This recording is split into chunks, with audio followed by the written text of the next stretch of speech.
first whistle laugh. Yes. Yeah. All right. Hey, everybody. How's it going? Hey. It's episode number 35 of the final split. 35. I feel like Yeah. So I'm weird- glad we both had that same reaction. That number sounds huge. weird milestone. I don't know. I'm celebrating it, but I don't know.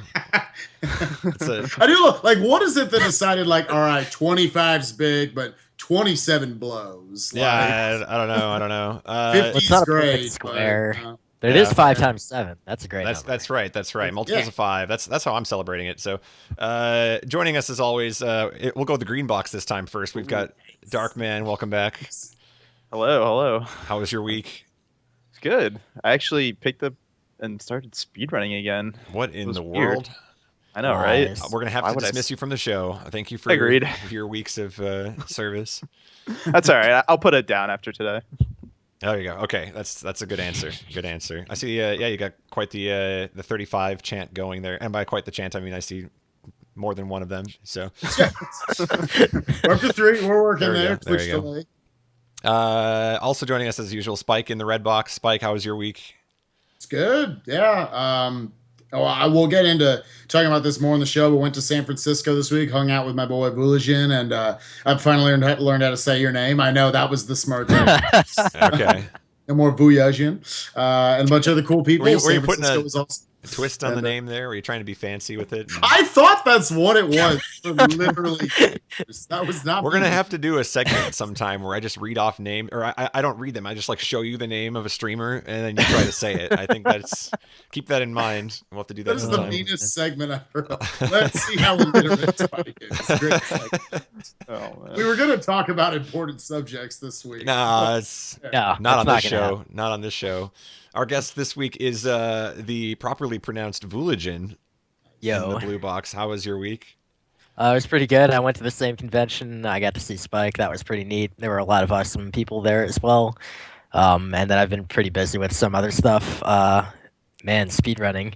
That seems like a distant memory now. It feels like that's the theme for the show. I'm kind of I'm thinking about the Darkman factor right now. How he's just like one upping everybody at the moment with his. He's like, I did a speedrun today. I did one. It didn't finish, but by golly, I did it.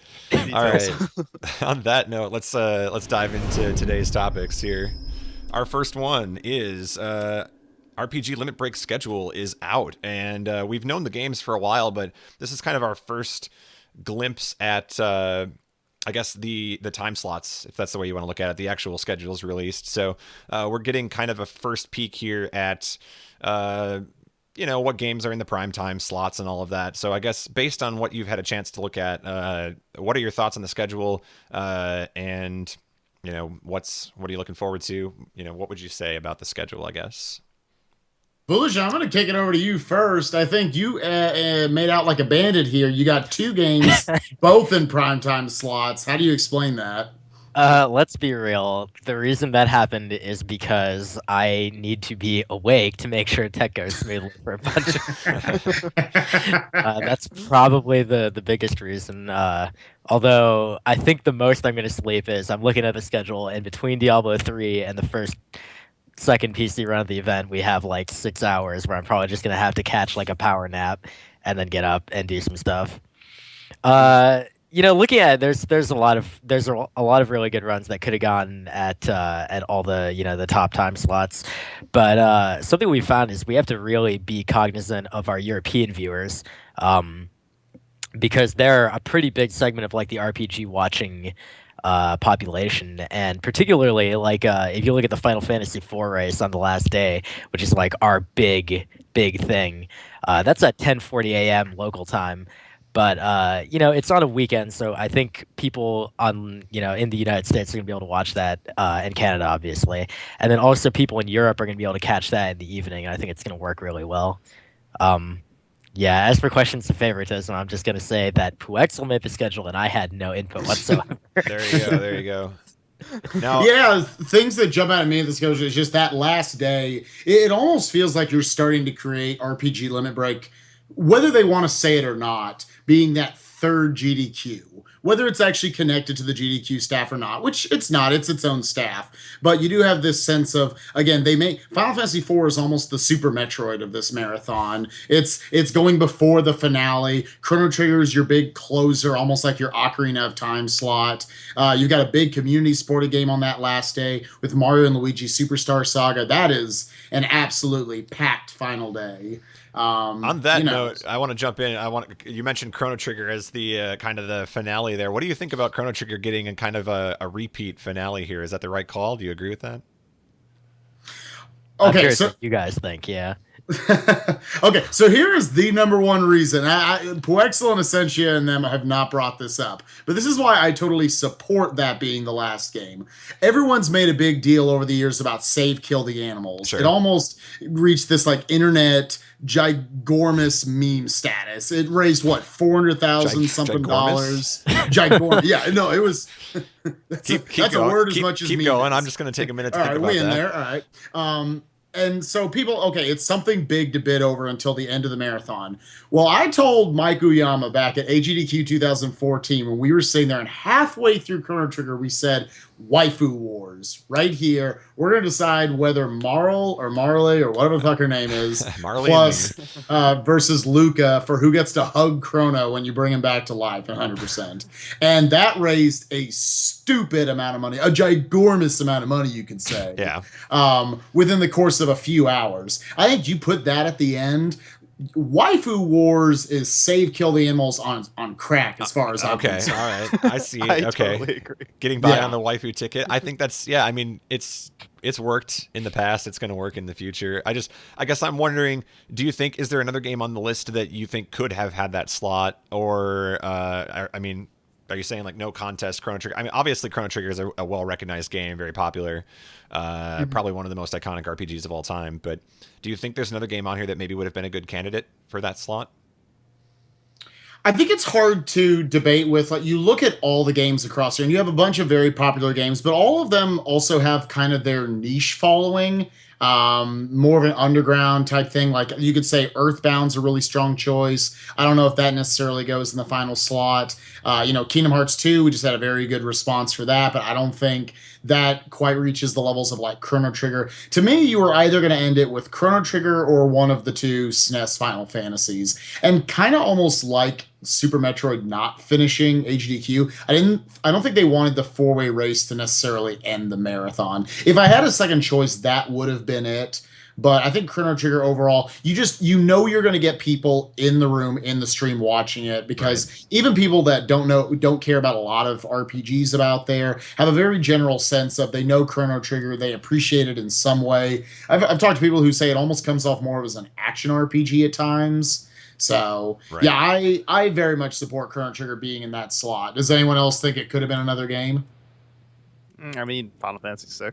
That's really about it. Yeah, I mean, it seems to me like the choices that you would realistically pick here are games that have had that opportunity already.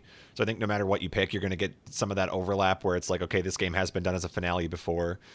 Maybe you go out on a limb and try something that's, I don't know, like maybe Secret of Mana or something that wouldn't otherwise have, like at a GDQ, for instance, it wouldn't be a closer. But actually, one game I think could fit that. The problem is people don't know it could fit that is Wild Arms. Because if you guys don't know the Wild Arms run, it is busted to hell. Like there I've heard is that about it every time someone brings it up. They say that it is a giant like out of bounds fest. Like all it is you go out of bounds half the time. It's such a good watch that I feel like it could fit that. Okay. The problem is people don't know. So yeah, and I feel like that's again that's one of those series that it just doesn't have the same following that something like Chrono Trigger does. So it's kind of the shoe in there. But I do like that a lot of these series that otherwise wouldn't really get a chance or haven't had a chance yet at big marathons are getting their kind of debut or they're getting their opportunity here. So it's looking a lot of fun. So any other games on the list that you're excited about? I think personally, the one that I think everyone should really, really be looking forward to is Lunar 2. That's a really well-loved game that no one has ever speedrun except for a couple people, and I mean two people. And High Spirits has done amazing work on this game. His level of dedication as a speedrunner is just is just off Now, the charts. And has he done this in a marathon before? I feel like he has. He did in the Scrubathon, which Okay. was organized by El Magus and crew. And yeah, his PB is like damn near 7 hours. And so like the estimate you see here is like all sorts of crap can go wrong in that game, but he can still cut the 8 Sure. pretty consistently. I think that'll be a really fun run. People will really be surprised. Cool. Actually, Spike. yeah. There's this Kingdom Hearts run by this Spike Vegeta fellow. Yeah, that'll be okay. Yeah. No. Okay. Yeah, excited for that. I'm excited for the bid war for the game Birth by Sleep, the other Kingdom Hearts game going afterwards. I think it was a very smart choice that I think you could have just plugged in, all right, this is the short kind of side series game for Kingdom Hearts that's going to build into the big one, KH2. But I thought it was a smart choice by Volition, he did not do this. He didn't make this. I was looking Thank at you your for the face. credit, Right. but Yeah, dude. But smart choice by, no, you don't make smart choices. Smart choice by Quexel and the committee to That's actually a put it ginormous statement right there. afterwards. To put it afterwards to say, all right, we're going to get the Kingdom Hearts fan base in there, and then throughout that, they're going to bid for it. So I think that's a really smart choice. And going off of what some people are bringing up in the chat right now, like Eggman and other people, is that what's super exciting is that you've got a lot of games on here. You know, we've automatically had the GDQs because you just can't take as many risks on these 5, 6, 7, Right. 8 hour games that they're going to get essentially almost like an audition slot. Where, yeah, we know what Chrono Trigger, we know what Final Fantasy, what Kingdom Hearts can do in a marathon, but we don't know what Lunar 2 and Wild Arms, a bunch of these games can do. So maybe here's our chance to say, oh, okay, it's not simply like you're... And this sounds bad, like you're not condemned to never make a GDQ. You're always going to have to be at online marathons or RPG Limit Break. Like maybe this is a chance for you to showcase and say, hey, let's try something different at the next AGDQ or SGDQ and take a chance on a Lunar or Wild Arms. And I'll tell you what about this marathon that excites me more than anything is that I feel like a lot of the GDQs, just because we've been a part of them for so long now, I feel like I kind of tune out runs that I've seen before.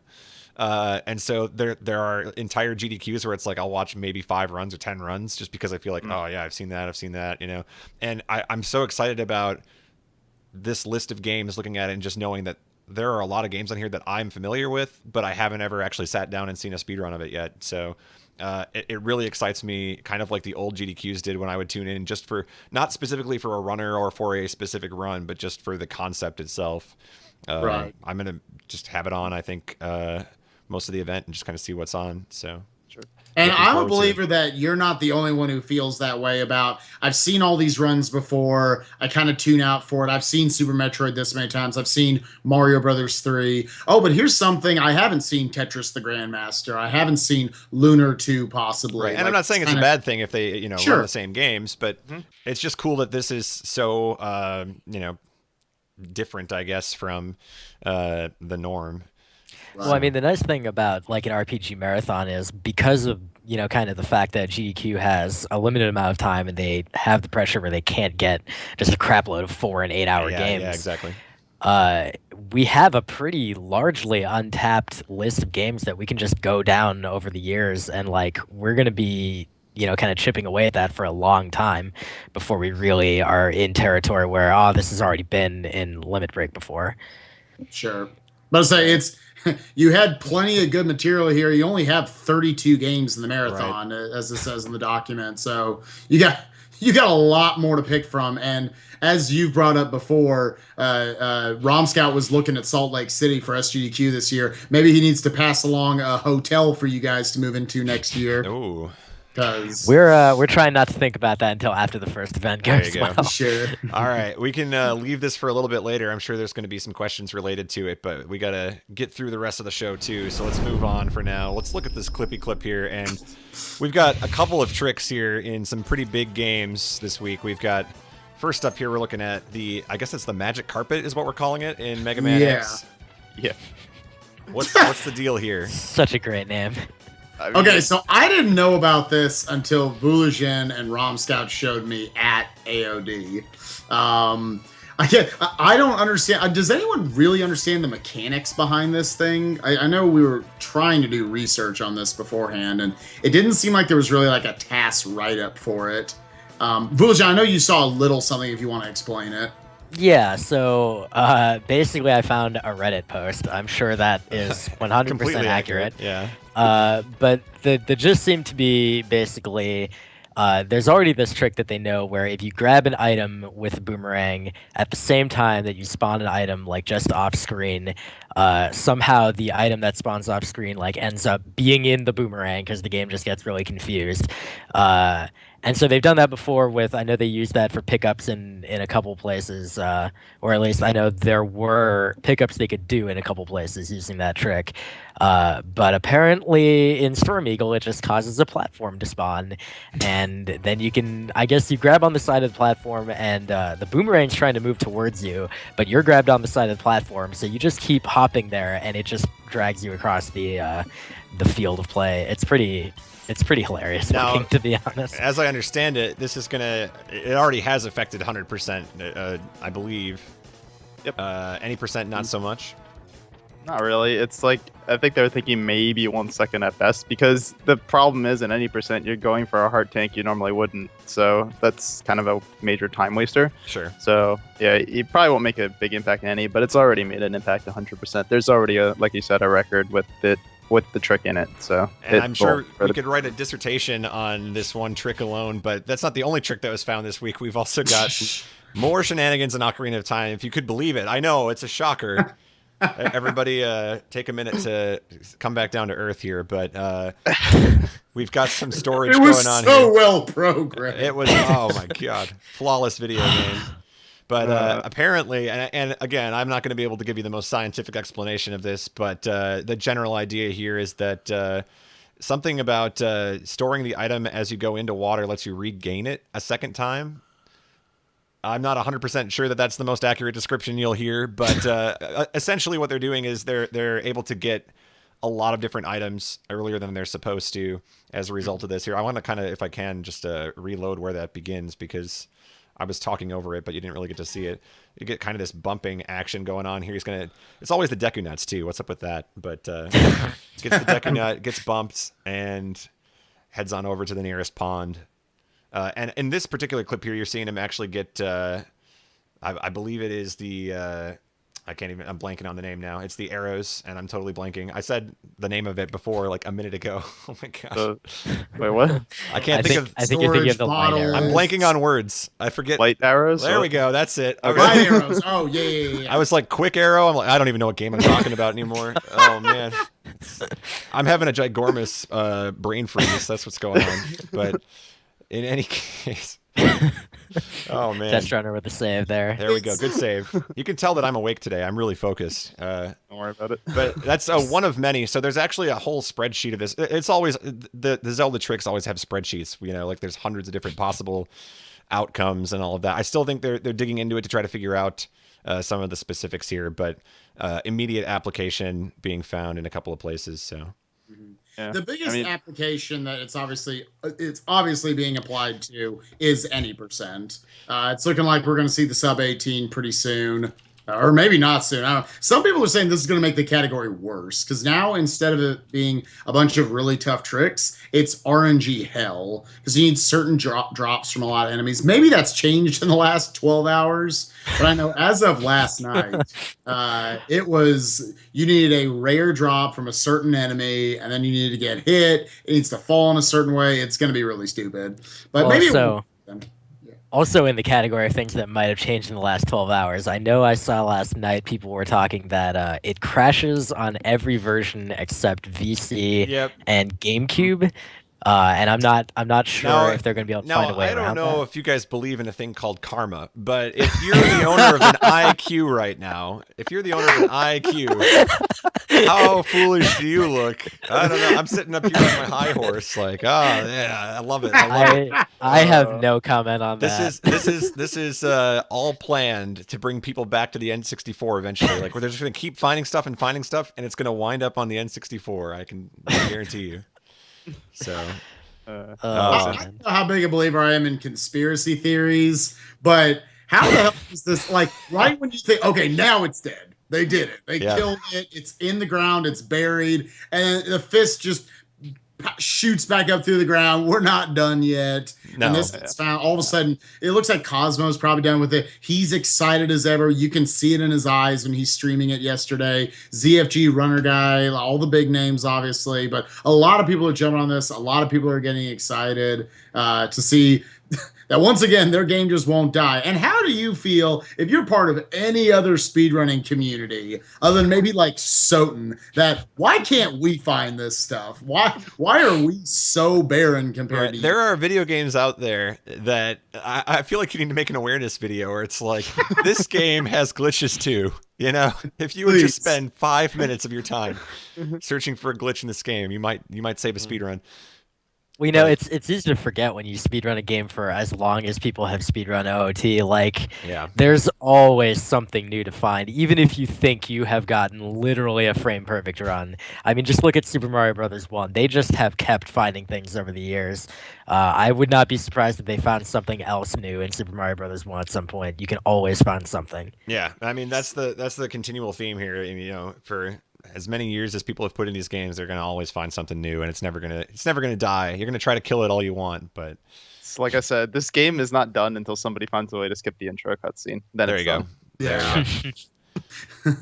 All right. Well, we'll leave it at that. But some interesting stuff there, and actually, shout outs to those of you that have been emailing us stuff, because in addition to that, somebody actually sent in something that we're going to show later in the show. So I wanted to plug the email because our inbox has been empty lately. So if you got something you want us to talk about on the show, even if it's not a glitch, please, or whatever, you can send it to our. Oh, you're. All right, there we go. I didn't mean to make you points already in the show, but somewhere. Yes. I'm not even trying. I have no clue. Just do one of these, like, back and forth. Okay. But let's go ahead and move on, and let's get to know Vooligen a little bit better here. So, you and Spike both. Let's start here because you guys have some common ground. Both had the opportunity to go to Anime on Display, and I want to know. First of all, Spike, this was your first time to San Francisco, right? Yep. First time on the West Coast. And Vooligen, are you familiar with the area? Yeah, so I live in San Jose. Okay. So you're pretty familiar, and Spike's the newbie there. What's the like? What's the event like? What's I guess Spike, we'll start with you on this question. Just like, what was San Francisco like for you? But then also transition to what was the event for both of you? Like, how did the event go? Oh man, it went too fast. Honestly, it was like I thought I was gonna be there till Monday. I was supposed to get there way earlier on Thursday. I got in super late Thursday, stayed at Dacid Bros' place, which has an amazing view of San Francisco. I'm pretty sure I saw all of California from their backyard. It was pretty crazy. And then really just spent Friday and Saturday checking out San Francisco and checking out the convention, then had to leave early Sunday morning. I love the city. The weather's cool. We had a sushi Rito. If anyone's ever had that before. Rito. It's a sushi burrito, and it's real good. I recommend it if you ever go back out there, or if you ever got there in the first place. So the city was beautiful. Got to check out the Twitch office. A bunch of nice people up there. Thanks for giving us Twitch. You guys are cool. I hope I'm saying the right things. Hitting all the plugs. He's going to go back next year. Watch this. He's got it. Yeah. What hoops must I jump through? Okay. And AOD itself, I'll let Vooligen also jump in and talk about this as well. By far, my favorite part of the event was our panel. It was myself, Vooligen, Trihex, and Rom Scout that were up there. And it was, I don't know, maybe 40, 50 people in the crowd, Vooligen, probably something like that. Might be pushing closer that. To 30. Closer to 30. Yeah, it wasn't, but it was fun. You could tell people in the room were genuinely interested in it. We easily filled the hour. We were having fun. Easily could have filled 2 hours, I think, if you let us have it. We had to get kicked out because little Karibo was coming in. But okay. Yeah, no, I'll let I just Vooligen stood your ground there. You could have argued that. Hey, get out. We're talking important speedrun stuff in here. That's right. That's right. Who do you think you are? Freaking comedian. Yeah, just telling jokes on the internet. Unbelievable. We got some serious speed gaming going on here. Jeez. But yeah, kick it over to Vooligen. I don't know. What were your thoughts on the event? Man, so I haven't been to an anime convention in so now I'm admitting that I've been to an anime convention before. But I haven't been to an anime convention in over 10 years. It was pretty much how I remember it in most senses, like the cosplaying people going around. I know all the speedrunners who were there, their comment was, "Man, this is way more anime than I expected." I mean, Oh yeah. no, I don't mean to sound like I know what I'm talking about, but I'm on a roll today, so I'm gonna keep going. I mean, it's called anime on display. So I don't know. I'm not sure. Well, okay, so seems like a ginormous assumption on your part. We were invited Yeah. as speedrunners. They didn't want us to come into, oh, Spike Vegeta, come talk Dragon Ball Z. No, we were just like, Do you come think in that was and part of the reason play a you were video nominated? game. Were they expecting any sort of like Vegeta antics from you? Were they vastly misinformed? You know, I said when I got there, I was like, so as soon as Dom, the head coordinator, like when he came up to me at SGDQ last year and asked me to go, I was like, man, they are scraping the bottom of the barrel trying to get people in here. It's like they had like Cosmo right there, Trihex, and now they're asking like Spike Vegeta. Like, I make $27 a month from Twitch. Like, what do you? Whoa, What do you slow do? down there. Hot pockets over there. Big money. That's more than I make Sorry. from Twitch. That's all I'm saying. No, yeah. So, what were we talking about? No, yeah, anime on display. They invited us as speedrunners to come in and play video games. So I was like, I wasn't thinking it was anime, but I was like, they've had a couple years to develop. This is going to be anime / video game / Sure, you kind of comic thought it was maybe books. more general convention or Sure, something. little Yeah. Karibo was going. Maybe some voice actors were going. But the It is- reality was, Yeah. before my runs on Sunday, there was like a mini skirt show going up on the stage. I don't know how else to skirt describe show. it. I don't know how else to describe it. There were a bunch of girls, well, women, wearing like mini skirts and doing dances to like anime music or J-pop, most likely. Not Okay, specifically okay. anime. It was just very surreal. So this I was didn't like really this was like the warm up. Like this was like you walked out onto the stage. watch this and then stick around for the speedruns. No, I have no idea what the point Okay. of that was. So you had to But, follow that up you know. though, right? That's tough to follow up, I imagine. That's a lot of- Oh. I'm going to play a video Well- game as a male for you. Well, you know what? Yeah, more people watched them than watched me. So Oh, okay. whatever. No, I mean it's a really fun event. They their staff is extremely friendly and helpful, and the people that were there were really excited to be kind of taking part in all the different activities, including the speedruns. Like the people, as Spike mentioned, we had like probably on the order of 30 people for that speedrun Q&A, and they were people who really wanted to be there and kind of hear our thoughts, and they had some really insightful questions that I was impressed with. My favorite one was like the first one someone asked, which was like, I saw this 12-minute Super Mario Brothers 3 speedrun, and I kind of thought, how many like weeks or months of work go into getting that 12-minute time? And that was like, that's way more insightful than like your typical You were YouTube or expecting Kotaku you were expecting comment. some guy to walk up to the mic and just like get way too close to it and like, hi, I have a question. What is the world record? Thank you. Where is Cosmo? I was I was expecting Cosmo. that Yeah. they were thinking. But no, I mean, and we had a really good group of speedrunners there. We in addition to the four of us that did the panel, we got to meet Dolphin, who's an Echo the Dolphin 2 speedrunner, and A rising star in the community. oh yeah, Yeah. he did an extremely entertaining run. Actually, if you guys, if you want, you should go back and watch his run. Twitch.tv/AODSF. They have the archives of that, and it was actually really, really good. If you've never watched an Echo 2 run, or if you only watched the SGDQ 2013 run of that, you should definitely go check that out. So let me ask you, just from being in the GDQ atmosphere to going to something like Anime on Display and doing runs there, and just having that set up versus the GDQ, did it feel more relaxed to you? I mean, it looked like you guys were pretty calm with it and just kind of having fun, and it definitely appeared more relaxed. Anyway, did you get an impression that it just had a different atmosphere to it? Yeah, I think we all took it a little bit. I want to be careful with the words I use there. I don't want to say we took it less seriously, Right. because we wanted to put on a good show, and like there were people there watching us, and they came to watch us, so we didn't want to like embarrass ourselves or not try to be entertaining. But we knew that the stakes weren't as high as in a GDQ. Sure.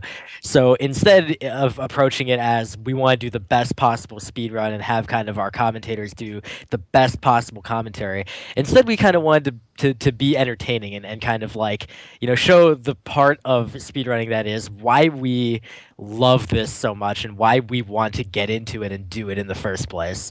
And I think that really came across, in Rom Scout's Link's Awakening DX run. Like that was, let's be real, Rom Scout, he practiced that run one time in the last like year, but it was just super entertaining because he didn't take it overly seriously, and we just kind of sat there having fun with him the whole time, and it just worked out really well, and people really enjoyed that. All 3 people that were there watching. Yeah. So let's talk about I guess the games that were played at AOD. I believe we had Spike playing Tropical Freeze. There was Link's Awakening, of course. Volition, you played Escape Code, I'm guessing? Or? Yeah, I did Bastion and Escape Code too, yeah. Okay. And then we had Echo the Dolphin. Given that it's an anime convention, do you think maybe special weight has to be considered to maybe we should try to play some games that either shorter so that way people don't lose their attention because they're probably new to speedrunning, or games that are themed towards anime, maybe like a Rosencrantz or something like that, something that has waifus in it or anime or something like that. What do you think about that? I want to hear you try to pronounce that game again. I'm not trying to pronounce RKS. Sorry. It's all right. Rosenkreuz Shaletta. Come on, guys. Let's get a little German here. I'm sorry. Actually, that's and I think we're going to talk about this more coming up as we segue into the more generic discussion. But yeah, I mean, Spike and I talked about this late at night at a diner picking up food for 80 people. Dude, but yeah, I mean, they were legit. I'm just gonna throw that was clutch that they existed at all. 24-hour diner with diner food and Asian. Man, that was just the perfect combination. It was delicious. No, I mean, we definitely, I think kind of not necessarily having experience in that specific environment and knowing what to expect, I think we kind of just picked we had a bunch of different people there and we had kind of limited amounts of time for our time blocks. They mostly wanted to give us 2-hour time blocks, and so we kind of tailored our game offers accordingly. But yeah, one thing that Spike suggested that I think actually would really work well, despite the length, actually, is Kingdom Hearts. Because that's the sort of thing. We saw multiple Sora cosplays there, and those people are going to see Kingdom Hearts 2 speedrun or Kingdom Hearts speedrun. We're getting a little bit ahead of ourselves here because I want to save this for the next topic. So hold that thought for a minute. Right. Hold that thought for a minute because I jumped the gun. We're gonna run. How to improve? That was good. That was good. But we're heading there. Let's we're gonna talk about that a lot more. So. All right. So I guess if we want to continue the actual interview with Vulajan, we'll get into obviously AOD and speedrunning conventions. But right. Vulajan, to get to you, I mean, you talked about a couple of the games that you ran at AOD. If you want to just give us, a background check on you and a background check, if you want to give us an idea of what got you into speedrunning, when you got into it, what inspired you, and what your current projects are, and maybe future projects. Yeah, absolutely. So I did not know speedrunning existed before AGDQ 2013. The first run of that event that I watched was Super Metroid by Garrison. That was an awesome run, but I watched that and I was like, I am incapable of doing inputs this crisply or fast or whatever. I don't have that level of dexterity. And then I watched the bonus stream, and Worcester did Fire Red Round 2, his Pokemon run. And as he was describing, kind of all the planning and all the knowledge that he had about the different mechanics and stuff in that game, I thought that's something I can do. I'm a professional programmer, so that is totally straight up my alley.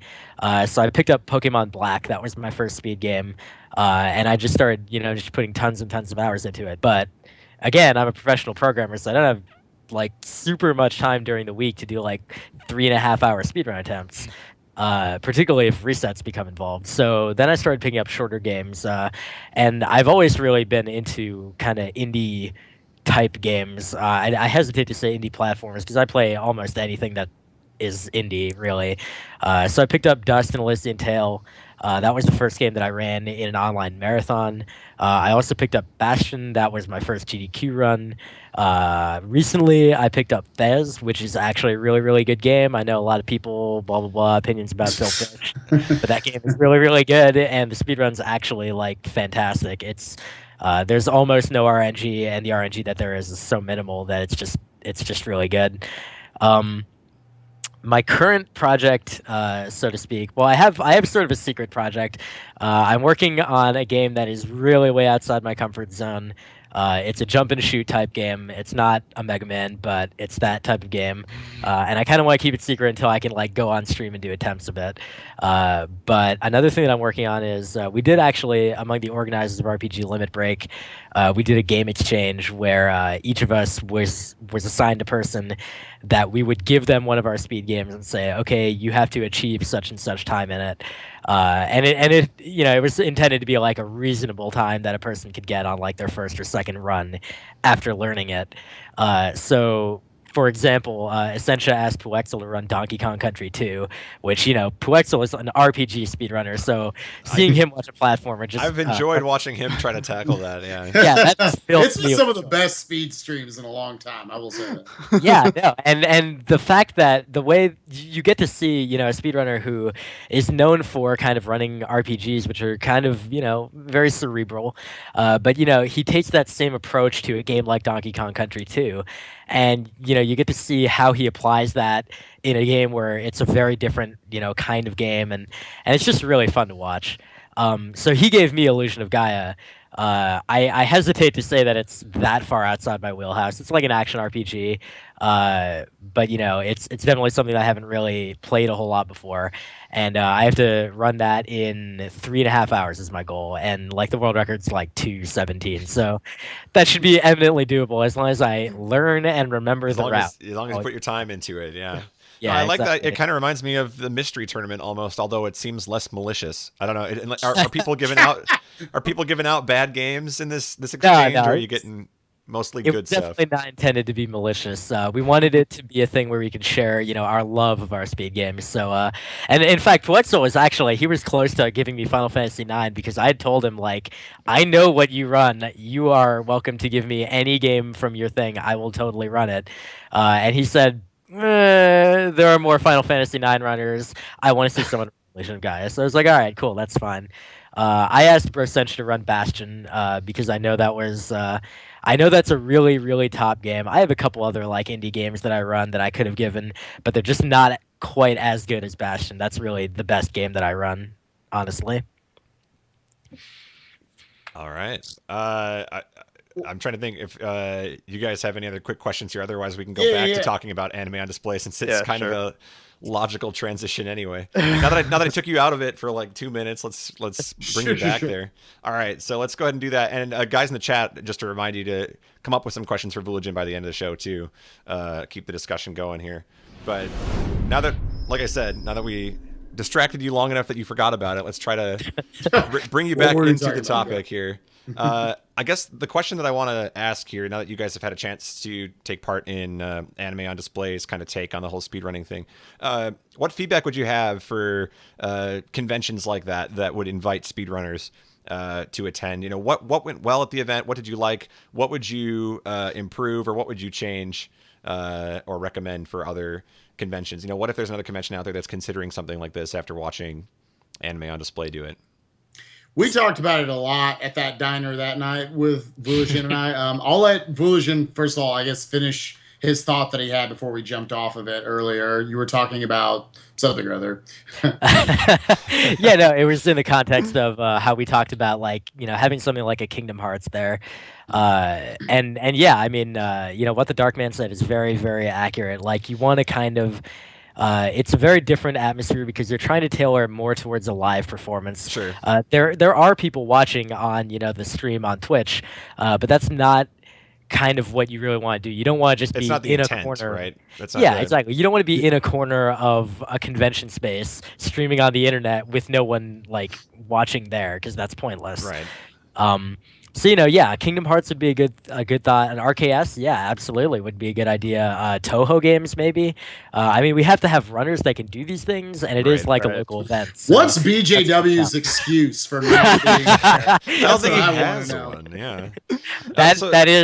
That is what I thought of when you said RKS. So. Now, what do you think about the idea of not doing full game runs? What do you think demos would make sense in that setting where it's I get the sense that when people are at an event like this, it's like a weekend convention. They're not going to want to necessarily sit down for multiple hours at a time and watch a complete run because they've got all these other different events or panels or whatever that they want to go to.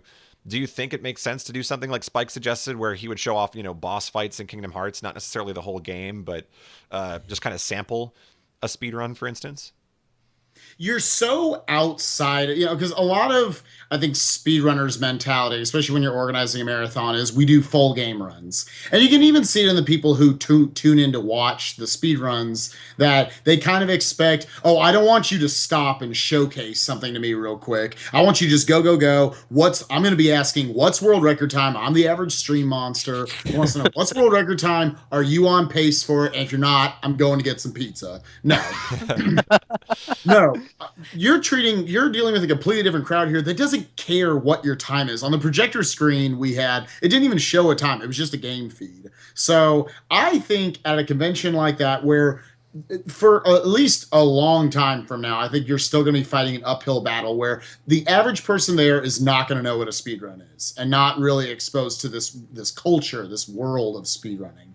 So I think the way you handle it is, you give me 45 minutes to an hour with Kingdom Hearts. I'm going to show you boss fights throughout the series and just say, hey, do you remember how you guys died to this boss a lot when you were a kid? Well, I'm going to show you a boss AI exploit to loop him and kill him in 30 seconds. I'm going to show you this glitch in the game that's going to destroy this boss in 20 seconds, whatever it might be, and really keep people invested there, as opposed to, because I think to the average viewer there, it's doing a full game run of it is no different for them than watching a Let's Play, because there's going to be a lot of instances where you're just walking through towns, walking through dungeons, picking up items here and there. You want that chance to really blow their minds and say, hey, I want to stop here and watch this for a little while. Oh, this is only another 30, 40 minutes. Let's sit here and watch this. And what else are they doing? I think there's a lot of ways that you can make it more successful than just saying, it was the easy way out. Let's just show up and do speed runs, which is partly what they wanted us to do. We were really there to fill time. We were padding after, because they're bringing the stream up. They're doing Guilty Gear and Smash finals and stuff. They don't want to go live for 20 minutes. Here's a way to fill in multiple hours. Sure. But if we're going to be there for multiple hours, let's try to find a way to not just play to the streaming audience at home, the speedrun savvy crew, which might not have even been half of them. Let's really play to the audience you have there, which, again, you can do with Kingdom Hearts. You can do with 3D Zelda. You can do with Rosenkreuzstilett. You can do with all these video games. As opposed to necessarily your Donkey Kong Country, your Tropical Freezes, your Raymans, which I love doing. I know I've got an audience for them, but no one there cares. We had a handful of people there. It was the same sort of uphill battle as a DreamHack was working with this past year, where what else can we do? You're playing not on your home field, and in order to win people over when you're playing not at your home field, you've got to be creative. Damn well impressive at what you do. Yeah. The thing that Spike did as part of the DKCTF run was he, at the end, was like, let me show you what ILs look like in this game. Sure. And he had him do some attempts, and Ghoul did some attempts as well. And I actually thought that was one of the more successful parts of my runs too. I did these 2 full game runs of Bastion, and then I did the full game run of a Scapegoat. And then at the end of that, I was like, okay, now I'm going to show you these really hard rooms that the devs put in the game that are like the challenge rooms. And I'm going to tell you a little bit about individual level speedrunning. And that was actually the most successful part of my entire presentation, because, I showed, okay, like, here's these really hard strats. Sure. Now I'm going to fail these a whole bunch of times. But when I get it, it's going to look impressive as hell. Yeah. So just bear with me for a minute. I get the sense that to an audience like that, if you're going to, have it at a convention like this, it's not focused specifically on speedrunning. I think it needs to be sort of that immediate gratification where, you do something and it's visually impressive. And like Spike was mentioning, Yoshi's Island was a game that captured people's attention because even if they weren't familiar with it, it's a flashy game. It's really easy for you to sit for a few levels. You don't have to watch the whole run to get the gist of what's going on. And so, yeah, I don't know. I think it would be interesting to me obviously, this is the second time they've done it now and invited people out there. I'd like to see them do it again. I like that they're doing it. I wish more conventions would do things like this. And, I think it's kind of a learning experience for everybody involved. You start to figure out it is different than a GDQ in the sense that maybe the audience here doesn't care how many frames you save on this particular trick, or you're trying to give the technical explanation, but really they just want kind of the showboaty, flashy tricks and things like that. So. Yeah. I think the biggest thing is there is a place for full game runs during a convention like this, sure. but just it has to be one of those shorter games with actual a lot of action going on. Like one thing that just comes to my mind is like Mega Man 1, right? It's a short game, it's 20 minutes, and you zip all over the place. Like if somebody's passing by and they see Mega Man fly across the room and be like, "Yo, what's going on?" Yeah. So I mean, if you get games like that, you can even get games as simple as like Mario 1, right? It's a 5-minute game. People can be like, "Oh, hey, I know SMB1," and it's just like that guy beat it in 5 minutes. What the heck? It's like if you have games like that, I think they'll also draw crowd's attention a lot as well. Yeah, I think it's interesting. Yeah, I think that's a very good point, and really, I think the most important part is just variety, like not having only full game runs and not having only kind of random demonstrations. Have kind of a mix. I think that'll work really well. Yeah, and I kind of like what you guys did. Now, I don't know the order. When did you guys do your panel?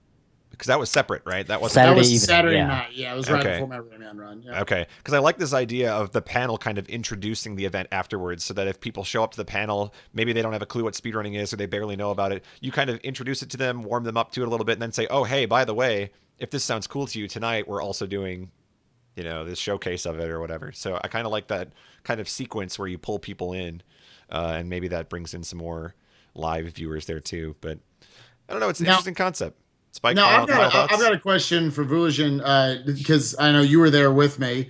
In terms of the layout of the room itself, so again, you guys know that when you go to a GDQ, the stream room is for the stream. It is, everyone is there, attention is on the run.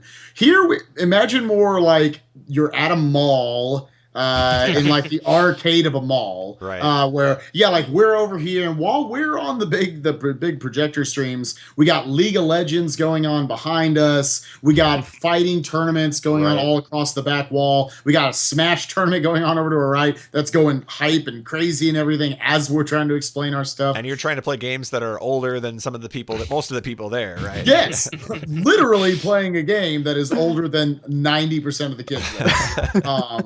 I was like, man, I'm old, or whatever. Do you think we can succeed in a room like that, or would you like to see us get this specific speedrun room, or is that the kind of instance where, well, now no one's going to come see you? Because Yoshi's Island, a lot of the benefit from it, you can say, was there was just a lot of traffic through that room at that point in the day. There were fighting game tournaments going on, big showcases, and so a lot of people were able to stop and go, hey, this is cool. I don't know, what's your opinion on that, Vulijin? Because we didn't actually ever talk about that. Yeah, it's definitely a weird position where I think part of it is we're not, kind of the sort of thing that we're presenting and the way we present it is not tailored for that kind of atmosphere where, we have to kind of grab people's attention away from other things. We're used to performing in an atmosphere where we already have people's attention because we're what they're here for. I think there was some talk about possibly getting a dedicated space for the speedrunners. I think if you are going to move into a dedicated space for that sort of thing, at that sort of event, you do need to be able to grab people's attention straight off the schedule. Like right now, we can just be like, okay, we're gonna get it's almost like just being on the Twitch front page, right? Where people are just going through, and you can just catch them by virtue of they try to click on the thing, like, oh, that looks interesting, I'll stop by. Whereas if you're in a side room, you have to be on the schedule. Right. So when someone finds out about you on Twitter, they need to want to click through and go to your stream. So it's a double-edged sword. I think we could make it work either way, but we should definitely, kind of as speedrunners, we got to look at what they're going to give us, and we got to be in contact with them, and then tailor our performance to their environment, and also talk to them and get them to tailor the environment for us as much as possible. Right. I think Go ahead. I'm gonna cut it. I'm gonna just. Oh man, we'll talk about this later. Yeah, you guys talk it after the show. Yeah. No, it's. I didn't mean to interrupt you if you have a quick final thought. Otherwise, it's gonna move on. But no. I think you need to work out exactly what as the speedrunners presentation is before we work out necessarily where we are. Before we say, all right, we don't need this big front page spotlight scene. We need that right now, but we first need to work out what's the best way to make us succeed. Okay. So. Excellent. Let's go ahead and move on, though. We've got another topic here, another marathon, actually. It seems like the day of marathons here on the show. We've got ESA 2015 making kind of their first big announcement regarding the event location and all of that.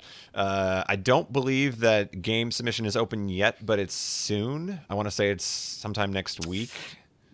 Yeah, Yeah, it was Monday. something mid-February. Okay. Is it Monday? Yeah. Yeah, but details being announced nonetheless, and it looks like the event itself, I don't know that this is going to be the stream continuously, but it looks like June 26th to July 7th is going to be kind of the open venue time there, so people can arrive early and stay late. And it looks like it is back in the House of Culture, which I believe they've held it there. I don't know if it's been every year. But I want to say that it has over in Skövde, Sweden.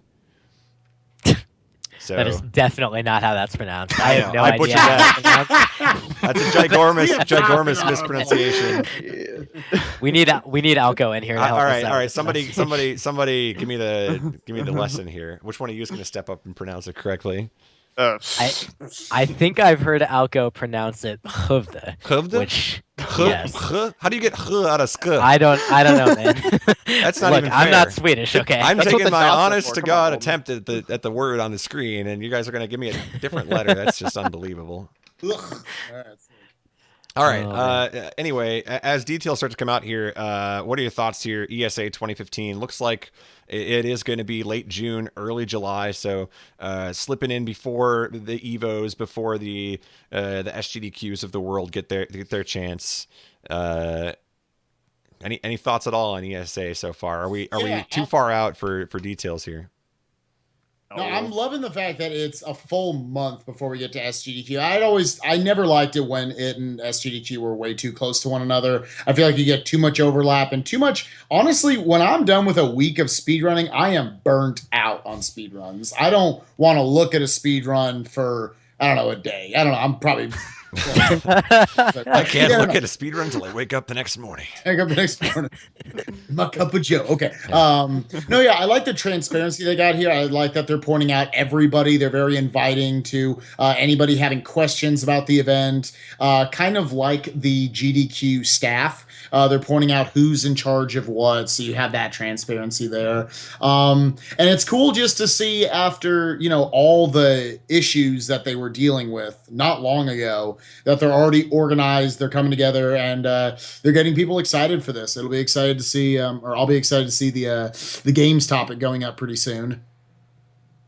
Yeah, I mean, it's great. I just like to see it. Everything's up there. We're going to see some game submissions soon. And it's just kind of interesting that it seems like SGDQ and ESA seem to swap dates back and forth. It's like first they're like, oh, hey, one SGDQ is first and then ESA is, and a month later, then it's like, oh, hey, they're back to back. Then it's Right. like now it's like ESA is first and SGDQ second. It's like, Yeah. it's just really funny. Like, It's you like can never settle in the same Super, week. the Super Bowl, alternating networks. Just all right, take your turn. All right, you're first. It was creating this weird, almost WWF versus WCW. Any wrestling fans out there? This weird, we got a rivalry. And no, it was just Right. people are bad at making dates. It made this weird, I can only go to one or the other more than likely, unless I'm Adam AK. Yeah. Now it's there's the genuine opportunity there that you could somehow manage, end of July getting out to ESA, Yeah. or end of June getting out to ESA, end of July getting out to SGDQ. Speaking of Adam AK, by the way, he posted too in regards to ESA that flights are currently as affordable yet if you're interested in going to ESA, if you've been thinking about it and you really want to make that commitment. Get your flight now before you get screwed. Obviously, the closer you get to the event, it's not going to get any cheaper. But he was mentioning that I don't know. I don't know about the West Coast prices specifically, but I was looking up some of my own numbers just to kind of compare because he had mentioned it, and I was looking at about 1,000 round trip. not terrible. Not bad at all. It's probably about as good as you're getting, Yeah. to be honest. Especially given that it's in the summer. Yeah. I mean, obviously, it depends on what days you're planning on going. You're probably gonna have to fly in on a weekday and out on a weekday. Yeah. But yeah, I don't know. I mean, I feel like ESA every year we get people who are gonna like they're early committers from the U.S. Like they you know, you talk to them in January and February, and they're like, oh yeah, I'm going to ESA. Yeah, Spike. And then the closer you get to the event, the closer I'm guilty of it too. I'm guilty of it too. The closer you get to the event, you start to waver a little bit and say, oh, you know, SGDQ's closer. It's a little cheaper. That's a lot of money. Yeah. So all right, I'll go out on a limb here. Okay. I'll go ahead and make my commitment right now. You're making. I'm not going to ESA because I'm not going. Oh, okay. The limit break in 2 GDQs. I thought you were apologize gonna step to up my on the show European here. friends. Here, I thought Vuligin was gonna steal the show. Just be like, hey guys, I'm going to ESA.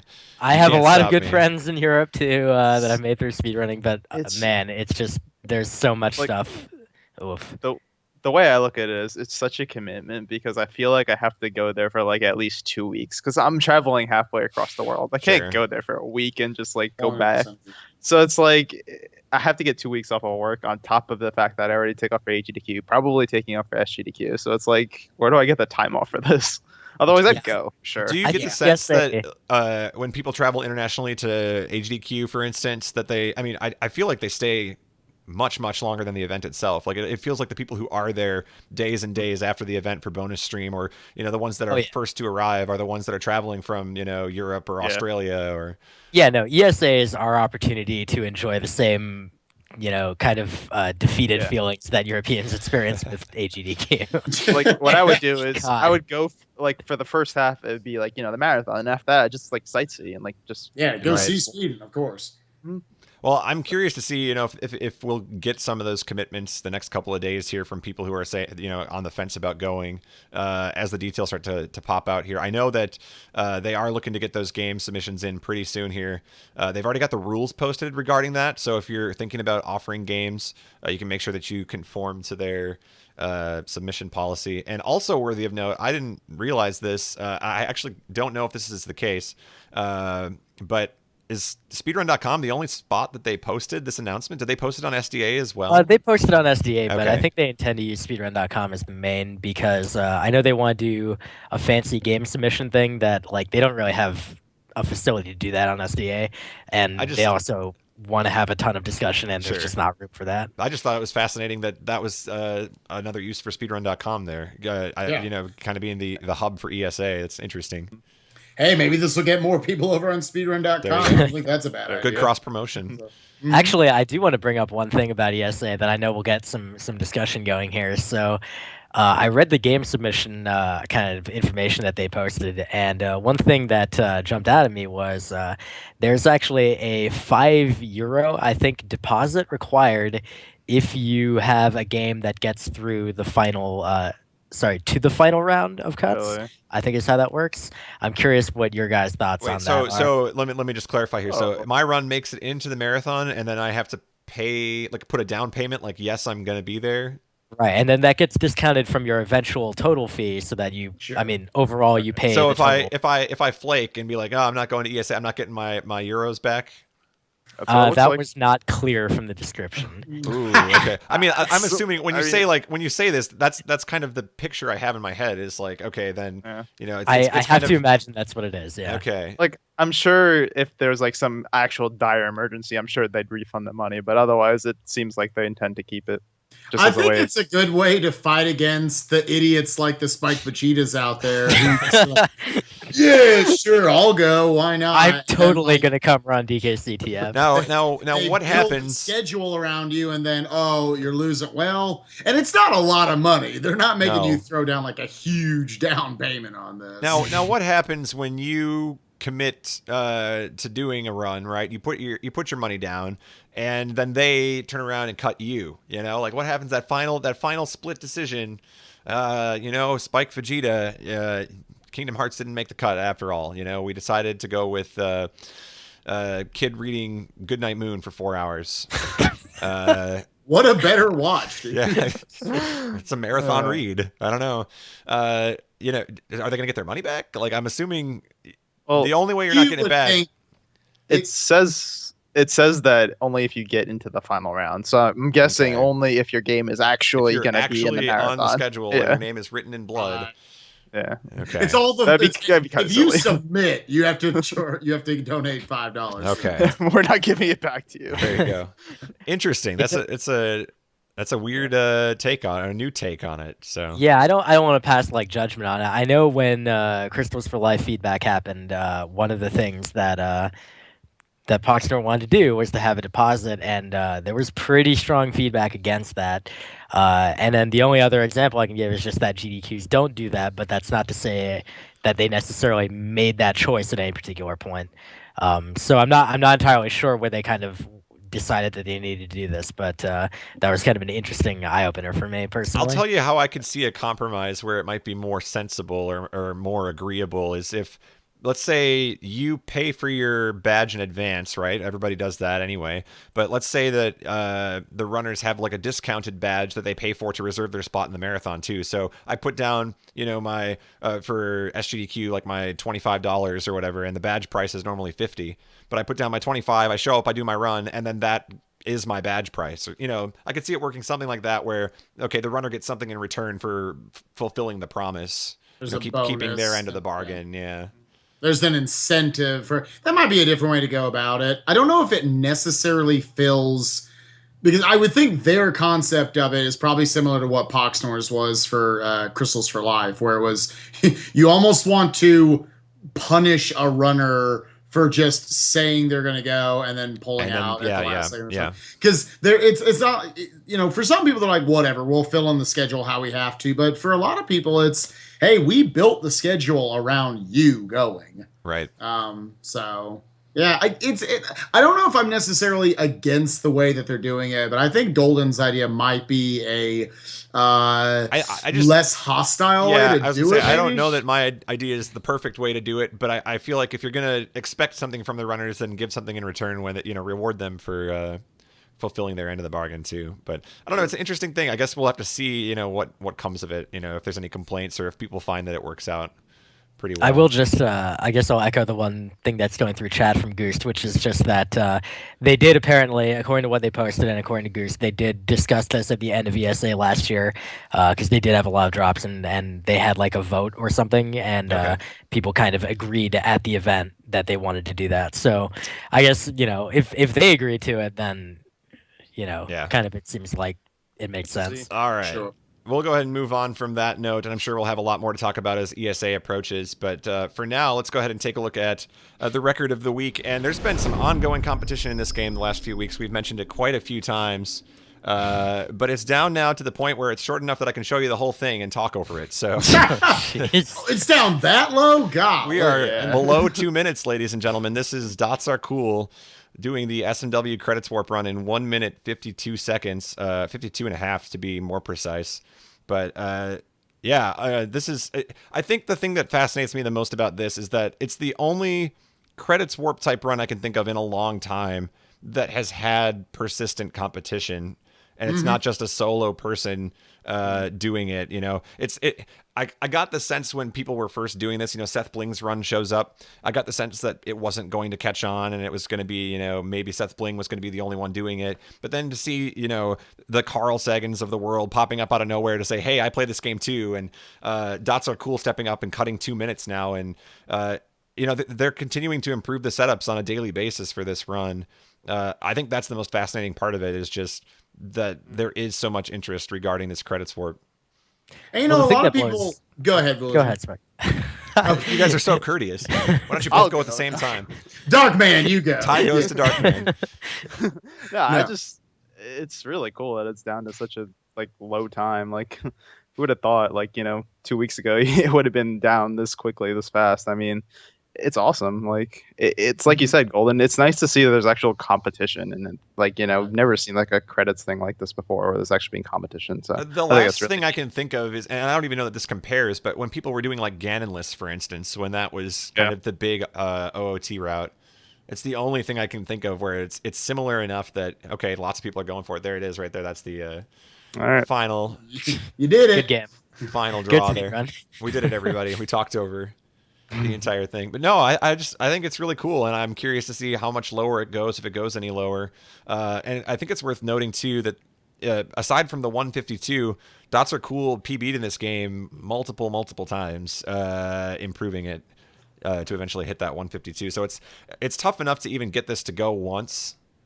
It's the kind of thing that the odds are against you the entire way. I feel like with just how precise you have to be, but to hit it multiple times, I think that's really cool when people are struggling to even complete a run of it, regardless of what time they get. So yeah, the thing I really love about this run, I'm going to avoid using the word category other than the one time that I just did. The thing that I really love about it, and what I kind of tried to focus on in the SDA front page update I did last night, was that it's such a combination of efforts from so many different people.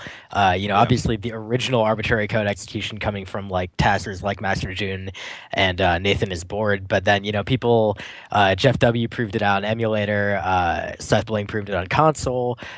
So many people have helped. The history at this point, it's amazing to me. You've got like this entire chapter written about it, and there's a really paste bin that just covers all these steps that by the time you're done reading it, the run is over. So but no, it's really cool, and it really is the culmination of just a lot of efforts put into the game. So really cool to watch, and hopefully that means that this is something that continues beyond this. And I don't know, can we hope for a minute 30? Can we hope for how low do we go at this point? There's not a lot of time left.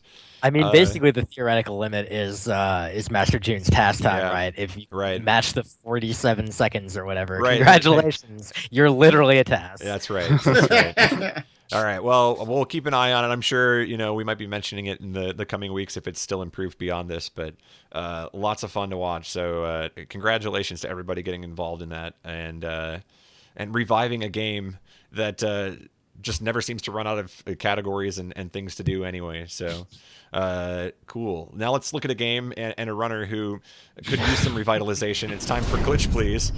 And I've been looking forward to this. All right. What I'd like to point out here is that Andy has just a bad mouth and he has a good run. He's getting everything first try. Look at this. He had no blue balls on Aghanim. He gets first try, piece of heart there. He goes to the treasure game, and wouldn't you believe it, hook him up first try.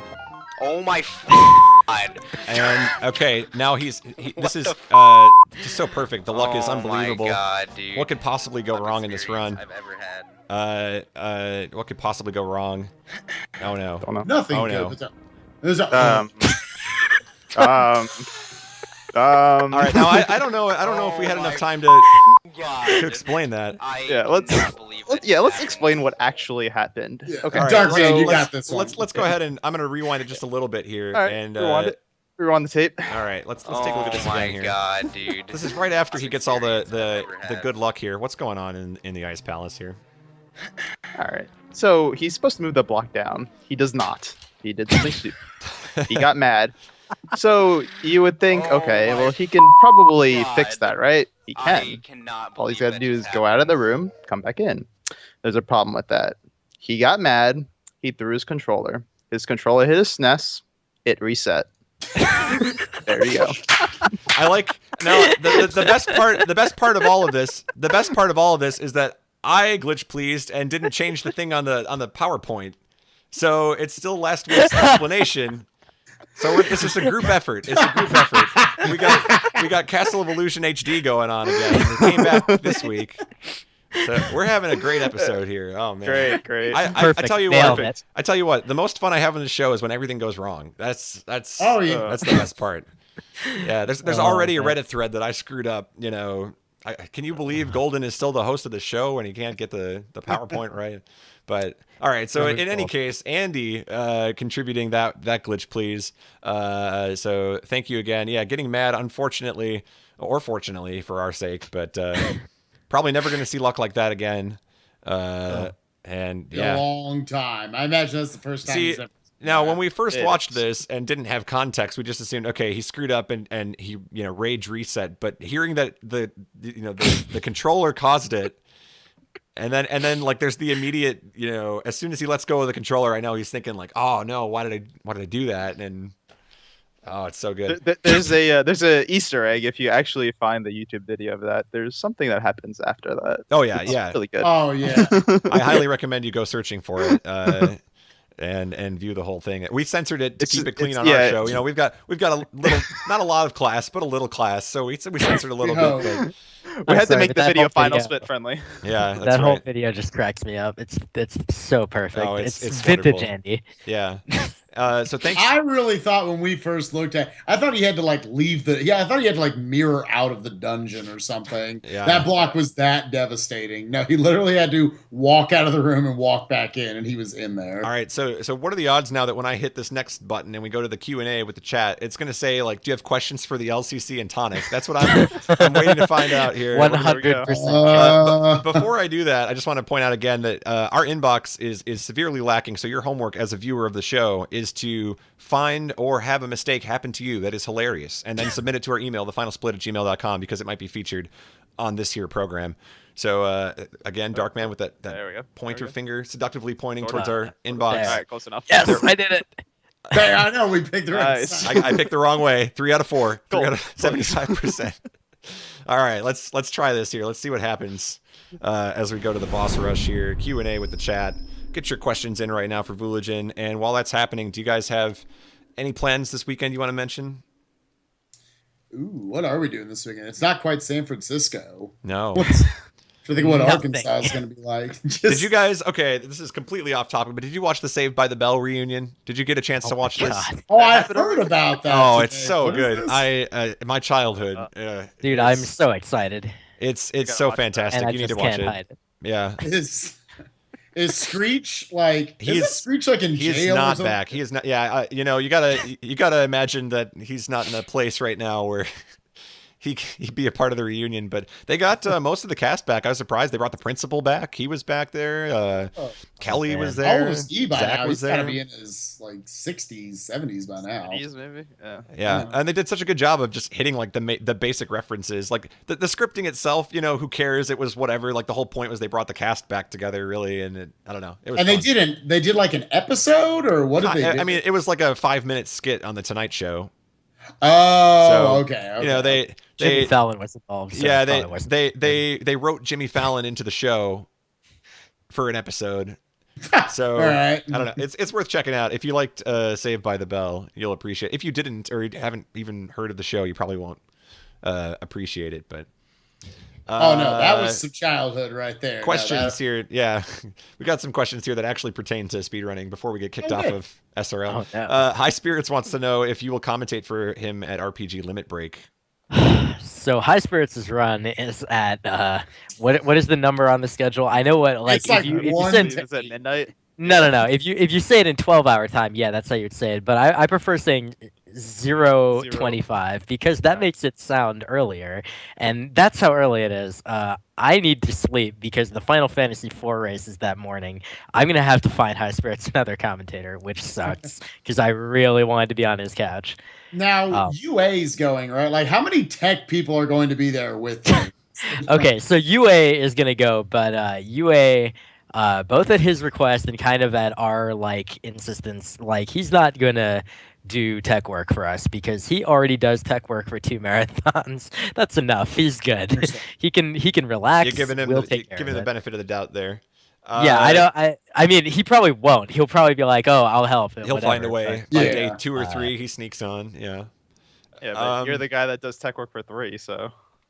I know. I was about to say, what is it? Yeah, look, okay, whatever, it's fine. All right, I'm not in on this one, so you're gonna have to explain it to me. But a Bird of Prey says, "Can we formally make plans to revisit a Sonic at SGDQ?" To revisit, oh yeah, so I went to Sonic with Bird of Prey and Callistus, Oh, that's Sonic. and Yeah, and it that's- was an experience. They're both interesting people. They both eat about the same amount. And if you've seen Bird of Prey, and if you've seen Callistus, like Callistus is kind of like this big guy. I can't get my hands on camera properly, but he's a big guy. And then Bird of Prey is like this twig thing, and they pretty much both They have the same eat amount about of the food. same amount. Okay. Yeah, basically. And then I'm just there like, I think I'll eat some mozzarella sticks. Interesting. Fat people like me hate those people. By the way. So frustrating. Yeah. Oh man. Let's see. What tech? Oh, I don't know. This is a very pessimistic question from Test Runner. Wow. What tech failure do you think is most likely to happen? Oh, wow. I feel Test like runner. he's like sitting at his keyboard right now, just like He's like gleefully, I'm so happy. yeah. All right. No, I'll answer honestly. So we're trying to prepare for every possible thing, and obviously, at our kind of marathon, the vast majority of games are one player. We have one co-op run. Two co-op runs. One's 4-way, and one is 2-way. Only the 2-way requires anything special. And then we have one race on NES, and then we have one 4-way race. I'm going to bet that the 4-way race setup is going to take a lot longer than we wanted. I mean, is it safe to say that the setup is like how simple is it compared to a GDQ setup? I imagine it's got to be a lot simpler. It's going to be way simpler. It's going to be somewhere like I would say halfway between what you guys saw at AGDQ 2013 and SGDQ 2013. It's going to have basically stand mics, not lavaliers, so people won't have to, clip the thing on their neck and figure out how to do that. But it should be basically between those two marathons in terms of audio quality. We're not using like a Blue Yeti or anything. So you probably won't be able to hear the bathroom next door. Oh, good. We'll see. We're trying to keep it as simple as possible, and we're trying to keep it as affordable as possible because one of our big goals, at Crystals for Life, people had to pay a ton of money to attend the event. And that didn't even count the equipment that Poxnor put like several thousand of his own dollars into. We're trying to, one, avoid having ourselves like spend thousands of our own dollars to run this event, and two, avoid having to make attendees pay like 500 plus. So that was the goal. So we're going with a little bit of a streamlined setup, and we should be able to build up over the years. But we're waiting for this one to go through successfully first. All right. On that note, I think we'll go ahead and try to wrap this up here, and I'll open the floor here to anybody that wants to give the speech. I know you guys are dying to do it, and it's your favorite segment. You know what? Actually, this is my favorite segment. Whoa. I love talking. No, yeah, I know, right? Can we get this guy back on the show? Yeah, you're welcome back anytime you'd like to. So I would like to to take the speech. Okay. I would like to. Yes. Okay. Thank you. This is a speech I've wanted to do like multiple times because this keeps coming up in our community. Every time there's like a new glitch or a new category or something like that, there's a whole bunch of drama on Twitter and there's a whole bunch of drama on Reddit and blah blah blah, and everyone's kind of at each other's throats because we've got this like, oh god, you're all dumb, you're trying to categorize this stuff the wrong way, you're trying to make a dumb category, whatever. And I just think, a lot of people want to say like, oh, I'm surrounded by idiots, or the speedrunning community is like, all this trash. Like, there's a couple cool people, but it sucks. No, that's not at all true. The speedrunning community is filled with awesome people who have awesome ideas. And really what you have to remember is when you're talking to someone about any opinion that you have on anything, their way of thinking is going to differ from yours, and their opinions are going to differ from yours, and that's okay. You can have different opinions, you can talk to them, you can try to convince them you're right, and if they don't agree, that's totally fine. Like, at the end of the day, we're all here to have fun playing video games fast, right? And then sometimes to come together and raise money for charity, or just come together and have fun together, or whatever. But at the end of the day, we shouldn't be putting each other down over categories or whatever other drama there is. We shouldn't be hating each other. We should be loving each other. There you go. Oh, wow. That's a clap. I'm never doing a speech again, by the way. We're retiring the segment. That is the most meaningful speech I think we've ever had. Yes. And I don't even want to try to go there anymore. So. I know it's a good speech because we got a resident sleeper in chat. Yeah, Perfect. that's right. Nailed it. See, now I was going to point out in the middle of the speech there, you mentioned something about not everybody in the community sucks is the perception. I thought you were going to turn around and say, oh no, we all suck, or I was expecting like this. We all suck. Actually, everybody, we're all terrible 90% people. 90% of the other times is for self-depreciation. Yeah, but that's for right. now, let's go with the everybody loves each other. There you go. I like that much better. Okay, Spike, or Darkman, do you have a raid target in mind? I'll let you do that while I remind people that we'll be back next Thursday, same time, same place. For our good old little program here, and follow us on all the social media stuff that you see over there in the top right corner of your screen before we cut the live. I want to point out too, Last week's episode did not get uploaded to YouTube yet. We're working on that. It actually, because of the blue screen and the videos getting spliced. There we go. I'm using the wrong term. Getting cut into 2 pieces. Oh man, drama coming. We're up. working on the splice. splice. Yeah, you got to give us a few minutes here. Splicing is harder than it looks. So. I got a good one, Spike. Okay. What do you think about? Oh, I mean, okay. Yeah. Okay, so given that we just talked about MMX, he may not be doing the trick, Yeah. but it's Tiki. He's streaming. I mean, come on. Wow. Yeah, no, that's without a doubt. I was like, oh, Tiki stream. Right as I saw it, you brought that up. All right, We're doing that. Is he like Tiki 77747 or something? Like, Yeah. I got it linked. What's our now? Just to be careful, because Tiki on occasion. Is he playing StarCraft right now, or is he playing MMX? It is He's actually Mega playing Man X. Mega Man X. Okay, I that's. confirm. I can get behind. I mean, I can get behind the StarCraft too, but I just feel like that's not going to resonate as well with our audience. So Hey, you never know. Maybe he's speedrunning it. could be. All I right. don't even know what the Can we- message is gonna be. Can we get the let's get the link. Okay, there, yeah. If please. you want to post the link, I'll post the raid Yeah. message. You've got the raid message good to go. Yeah. All right. So 77747, is that right? We get the numbers in the right order there. Yeah. Okay. I can show you the world. All right. Good message. Very good. All right. That's it for us for now. We're gonna go be goofy elsewhere because we've done enough goofing around here on the show. So give us a week to recuperate. We'll be back next Thursday, and remember that your run is not over until you hit the final split. We'll see you guys next Thursday.